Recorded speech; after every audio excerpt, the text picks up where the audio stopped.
नीम के विषय में हम आज बात करने वाले हैं। मैं डॉक्टर मोरेश्वर अर्क आयुर्वेद में आपका स्वागत करता हूं। अभी तक आपने हमारे यूट्यूब चैनल को सब्सक्राइब नहीं किया है तो सब्सक्राइब कर लें, साइड में बेल आइकन को प्रेस कर लें ताकि नए वीडियो की जानकारी आपको मिलती रहे। वीडियो आपको अच्छा लगता है तो अपने मित्रों को अवश्य शेयर करें और लाइक ज़रूर करें ताकि हमें यह पता होते रहे कि आप हमारे वीडियो को कितना पसंद करते हैं और आपको कितना अच्छा लगता है। तो एक लाइक अवश्य करें। सब्सक्राइब यदि नहीं किया है तो सब्सक्राइब कर लें और हो सके तो अपने मित्रों को ज़रूर शेयर करें ताकि उनके भी कुछ काम की चीज़ें जो होती है तो लाभ वो ले सकें, क्योंकि यह सामान्य बातें हम जो बताते हैं हमारे वीडियो में तो उनसे लाभ ले सकते हैं आप और उसका फ़ायदा अपने मित्रों को भी दे सकते हैं, सामाजिक जो लोग हैं उन्हें दे सकते हैं। किसी भी प्रकार से आपको लाभ मिले, इसी वजह से हम यह वीडियो आपको प्रोवाइड करते हैं। तो हम आज नीम के विषय में जानते हैं। अक्सर आपने भी देखा होगा कि नीम का पौधा जो पेड़ जो होता है वह आपके नज़दीक कहीं भी मिल सकता है।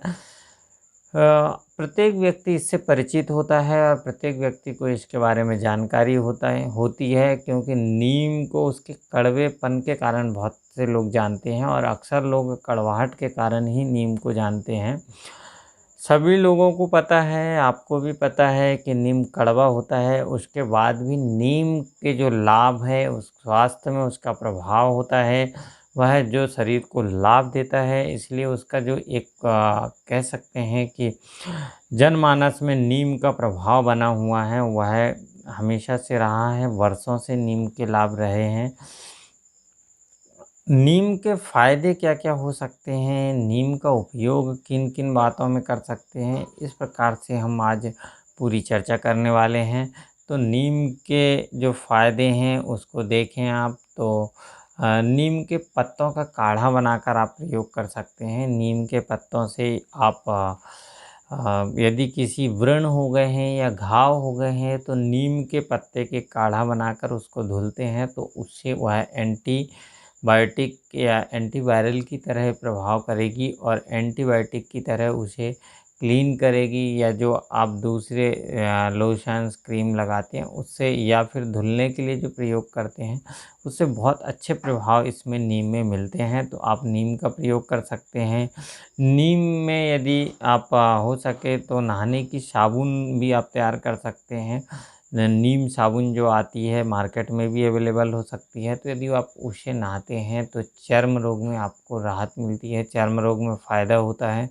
यदि आपको स्कैबिज़ की शिकायत है या चमड़ी के रोगों की शिकायत है तो ऐसी अवस्था में आप नीम साबुन का प्रयोग करेंगे तो आपको लाभ मिलता है। चर्म रोगों के लिए तो यह वरदान है।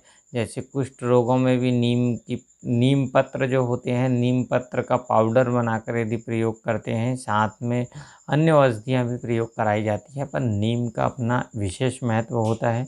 नीम का प्रयोग हम नीम के काढ़े का प्रयोग प्रक्षालन के लिए अर्थात व्रणों को धोने के लिए, घावों को धोने के लिए करते हैं। तथा यदि पूरे शरीर में स्कैबिज़ या चर्म रोग हो गया है तो आप नीम साबुन का प्रयोग कर सकते हैं। नीम की साबुन का या तो आप बना सकते हैं या फिर मार्केट में अवेलेबल आसानी से होती है, तो नीम साबुन से आप नहाते हैं तो वह एंटीबैक्टीरियल कार्य करके आपके शरीर को प्रोटेक्शन भी देती है, साथ में इचिंग में राहत मिलती है। इचिंग का अर्थात यहाँ खुजली से है हमारा कि खुजली में आपको फ़ायदा मिलता है। खून साफ़ करने के लिए नीम का बहुत ज़माने से प्रयोग होते रहा है। नीम पत्र यदि प्रतिदिन कोई व्यक्ति 5-6 खाता है या फिर नीम के पत्ते लाकर इकट्ठे रख लेता है, उसे पाउडर बनाकर रखता है कोई व्यक्ति, या नीम की छाल का भी प्रयोग कर सकते हैं। नीम के पंचांग अर्थात पाँचों अंग जो होते हैं, नीम की जड़, नीम के तना, नीम की छाल, नीम की यदि पत्तियाँ, फल, फूल, ये सभी चीज़ें लाभकारी होती है, इसलिए नीम पंचांग का भी प्रयोग कर सकते हैं। पर नीम पत्र बहुत अधिक लाभकारी होता है। यदि आपको खून साफ़ करने के लिए नीम पत्र पाउडर बनाकर 1 ग्राम प्रतिदिन आप सुबह शाम लेते हैं, साधारण जल से लेते हैं, तो भी आपको लाभ होता है। इस प्रकार से प्रयोग हम मरीजों पर कई बार देख चुके हैं, यह लाभकारी होता है। और अन्य रोगों में भी जो बैक्टीरियल इन्फेक्शन है या वायरल इन्फेक्शन है, उनमें जीवाणु जनित या फिर विषाणु जनित जितने भी रोग हैं, उनमें सभी में नीम पत्र का बहुत ही अच्छा रिज़ल्ट होता है। नीम को यदि कहें तो यह बहुत ही वरदान साबित है। यह आयुर्वेद के रूप में यह सामान्य व्यक्तियों के लिए भी यह वरदान होता है। इसकी हाइट देखें तो बहुत हाइट का होता है, 35 से 40 फीट तक हाइट हो सकती है इसकी। 50 से 65 फीट तक की हाइट के यह मिल सकते हैं। तो इसमें हमें इससे ज़्यादा ये है कि छोटे वृक्ष होते हैं तो उसकी पत्तियां आप आसानी से प्राप्त कर सकते हैं। और यह देखें तो बहुत ही फ़ायदेमंद होता है। इसकी जो दातून बनाई जाती है, छोटी-छोटी डालियाँ होती है, उसे तोड़कर इसकी दातून के रूप में प्रयोग कर सकते हैं। तो दातून बहुत ही लाभकारी होती है। जो टूथपेस्ट, टूथब्रश यह सब प्रयोग करते हैं, उसकी बजाय आप नीम की दातून करते हैं तो आपके दाँत अच्छे रहेंगे, मजबूत रहेंगे और लंबे समय तक इन्फेक्टेड नहीं हो पाएँगे। बहुत लंबे समय तक आप दाँतों को सुरक्षित रख सकते हैं। दाँत सफ़ेद रहेंगे, चमकदार रहेंगे, दाँतों को बहुत ही फ़ायदे होते रहेंगे। इसके पत्ते जो हरे रंग के होते हैं, उनको चबाकर ले सकते हैं। फूल इसके सफ़ेद और सुगंधित होते हैं, फूलों का प्रयोग भी कर सकते हैं। फूल का आशा बनाकर आप चर्म रोग में प्रयोग करते हैं, तो वह बहुत लाभकारी होता है और बहुत ही प्रभावशाली होता है। इसे भी आप प्रयोग कर सकते हैं और देखा जाए तो यह इसके सभी रूप से नीम देखें तो फ़ायदेमंद ही है। इसका प्राचीन काल में अर्थात ऋषियों के समय में भी इसके प्रयोग बहुत अधिक हुए हैं। ऋषि जो होते थे, ऋषि लोगों ने इसका प्रयोग बहुत बहुतायत में किया है। उस प्रातः काल उठने से इसका प्रयोग प्रारंभ होता है, तो जिसमें दातून के रूप में इसका प्रयोग करते हैं। उसके बाद भी आप नीम की जड़ की छाल का चूर्ण 50 ग्राम या फिर सोना गेरू 50 ग्राम लेते हैं और उसमें सेंधा नमक 10 ग्राम डालकर तीनों का महीन चूर्ण मतलब बारीक चूर्ण बनाकर और आप इसे नीम के पत्तों के रस में भिगोकर छाया में सुखो लेते हैं और इसको भावना बोलते हैं। भावना देना, यदि भावना दे देते हैं इससे तो यह सुखाकर शीशी में भर रख लेते हैं तो यह दंत मंजन की तरह कार्य करता है। दांतों को चमकाने वाला होता है, लाभकारी होता है। मुँह में यदि छाले बन गए हैं, मुँह से दुर्गंध आ रही है या फिर जी मचला रहा है, ऐसे सभी रोगों में इसका फ़ायदा आप ले सकते हैं। और आप 100 ग्राम नीम की जड़ लेकर उसे कूट लेते हैं और आधा लीटर पानी में उसका कह सकते हैं कि काढ़ा बनाना कह सकते हैं इसको, क्वाथ बनाकर यदि आप गार्गल करते हैं तो आपके दाँतों के रोग और मुख के रोग सभी ठीक होते हैं। इस प्रकार से आप प्रयोग में ले सकते हैं। नीम का प्रयोग एक साधारण रूप से आप कीटनाशक की तरह भी कर सकते हैं। कई लोग फसलों में भी इसका प्रयोग करते हैं।